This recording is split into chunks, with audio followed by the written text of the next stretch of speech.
Sibamba du barreau de Paris. La question que vous me posez, je vais y répondre, mais auparavant, je pense qu'il est important de donner mon point de vue sur l'audience à laquelle nous avons assisté aujourd'hui. Bien entendu, je prends à mon compte tout ce qui a été dit par tous mes confrères et qui a été si bien dit au point où je vais faire l'économie de répéter ici ce qui a été dit. Mais en revanche, je pense qu'il est important que je souligne qu'à la limite, je ne pensais même pas que nous irions à cette audience d'aujourd'hui. Je vous assure, je suis meurtri. Et je rebondis sur ce que vient de dire ma consoeur. Je pensais réellement que nous n'irions pas à cette audience d'aujourd'hui. Pourquoi? Parce que sur la base de la décision qui a été prise par le bureau de l'Assemblée nationale, hors session, en parfaite légalité, notifiée au procureur de la République, au procureur général, ensuite au président du tribunal, devant lequel il y a eu l'audience de ce jour, devant le premier président de la cour d'appel, je pensais qu'à partir de cet instant, la libération immédiate du député Alain Lobogno aurait été prononcée par le procureur lui-même, de sorte que nous n'aurions même pas eu cette audience d'aujourd'hui. Malheureusement, ça n'a pas été le cas. Et nous sommes allés justement de parodie en parodie, parce que tout à l'heure ma consoeur a parlé de parodie, nous sommes allés de parodie en parodie. Pourquoi? On vous a rappelé effectivement la décision rendue par le juge sur le port de l'écharpe tricolore aux couleurs de notre drapeau national du député Alain Lobogno. Il s'est prononcé sur cette question-là. Et nous n'avons pas trouvé à la limite de difficulté à ce qu'il le fasse. Ensuite, deuxième point, le procureur m'a reproché, alors même que je suis constitué dans le dossier, m'a reproché de vouloir prendre la parole. Parce qu'il a estimé effectivement que je n'avais pas à prendre la parole en tant qu'avocat appartenant à un barreau extérieur à celui d'Abidjan. Vous vous rendez compte? Donc nous sommes allés de parodie en parodie. Et enfin, évidemment, la dernière, c'est celle au cours de laquelle le juge, sans tenir compte de toutes les observations, décide de reporter sa décision au débat sur le fond. Donc ça veut dire quoi? Ça veut dire que la question qu'on peut se poser, et je crois que tous ceux qui vont nous écouter se poseront cette question-là, est-ce que nous sommes dans un état de droit?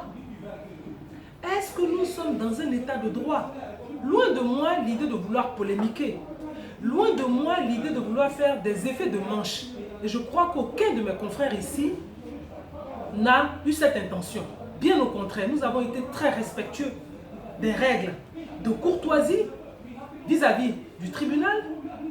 Quand des avocats, alors même qu'ils avaient la parole, alors même qu'on ne devait pas les interrompre au moment où ils parlaient, se sont eux-mêmes interrompus parce que c'était le président du tribunal. Bien que nous ayons observé toutes ces règles-là, vous avez vu l'issue de ce procès.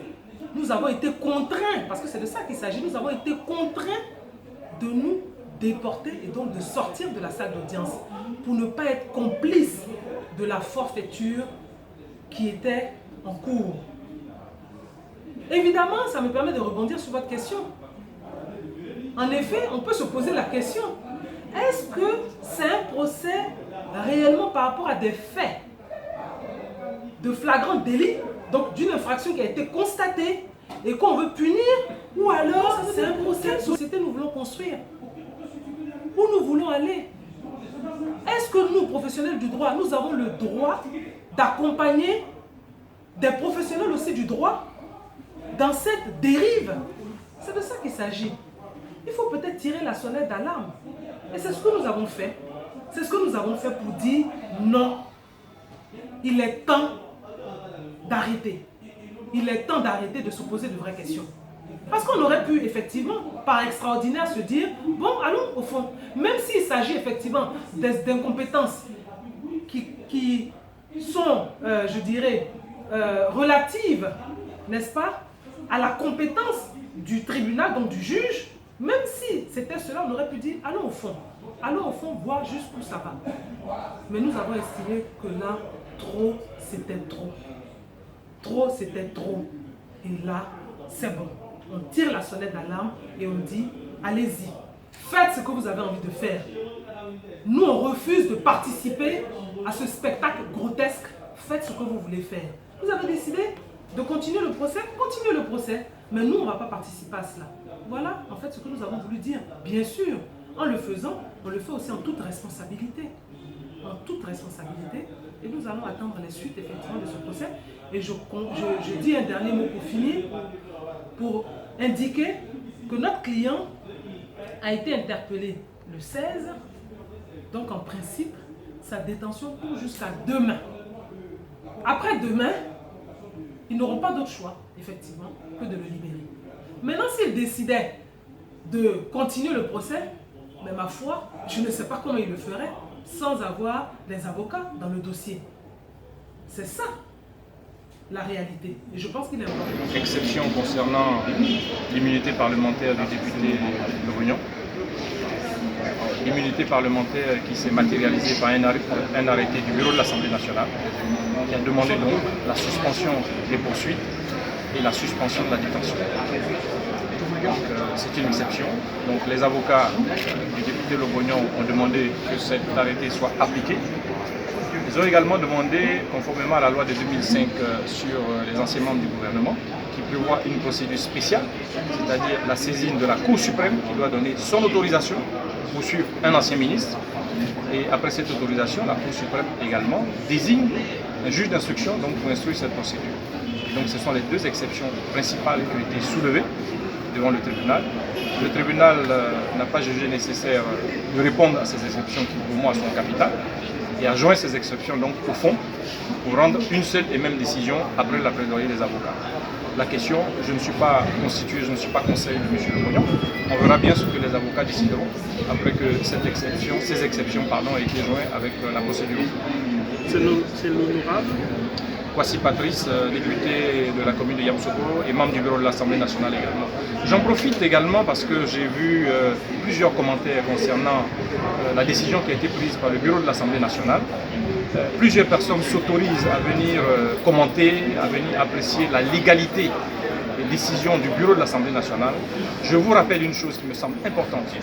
Quand un juge rend une décision au niveau d'un tribunal, même si nous estimons qu'il a violé la loi, on ne vient pas dire il a violé la loi, je ne l'applique pas.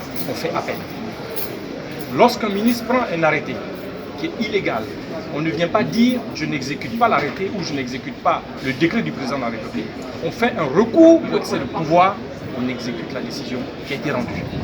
Par conséquent, quand le bureau de l'Assemblée nationale prend une décision, je ne comprends pas que des personnes puissent s'ériger en censeur ou en magistrat d'appel des décisions du bureau de l'Assemblée nationale pour venir critiquer ces décisions.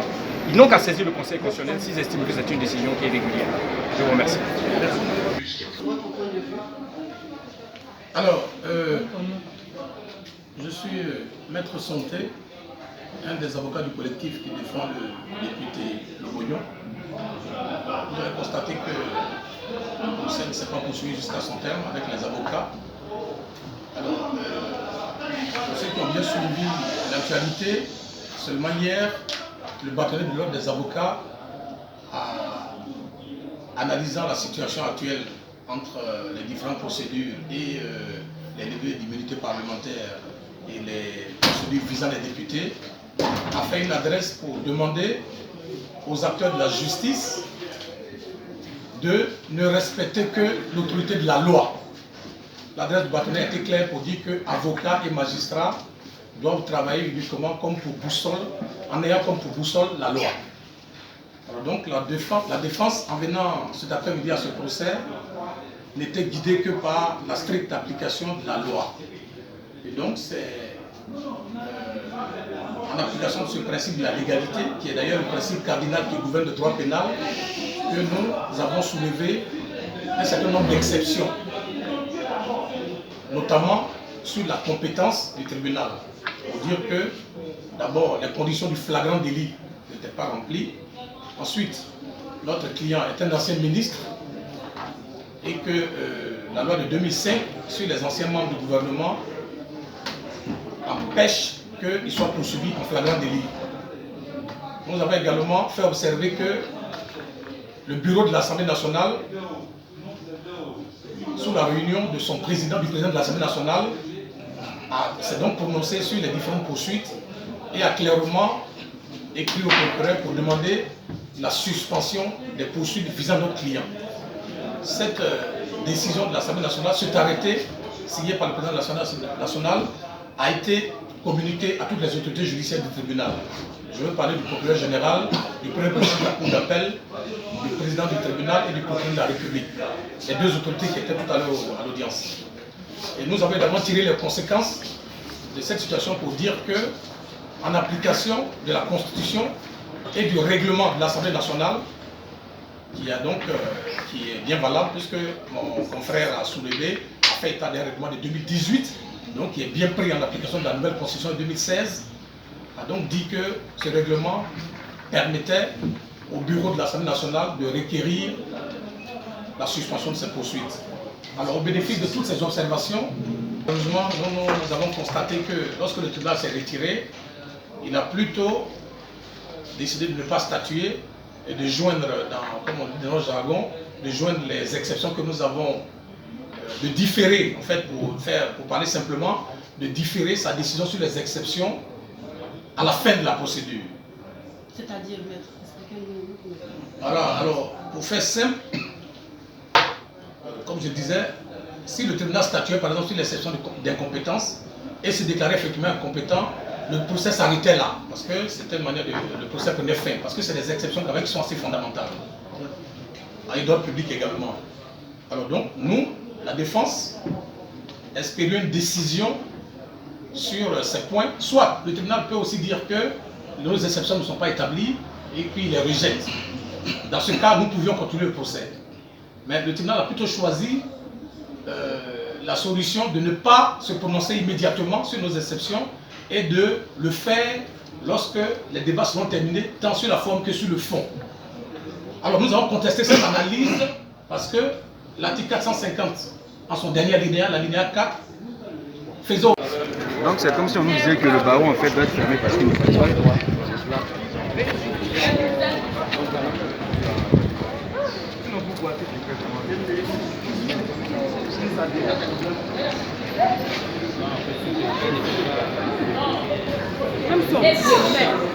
Et demain, si ça tourne là, demain, et même quand c'est le trouver pause.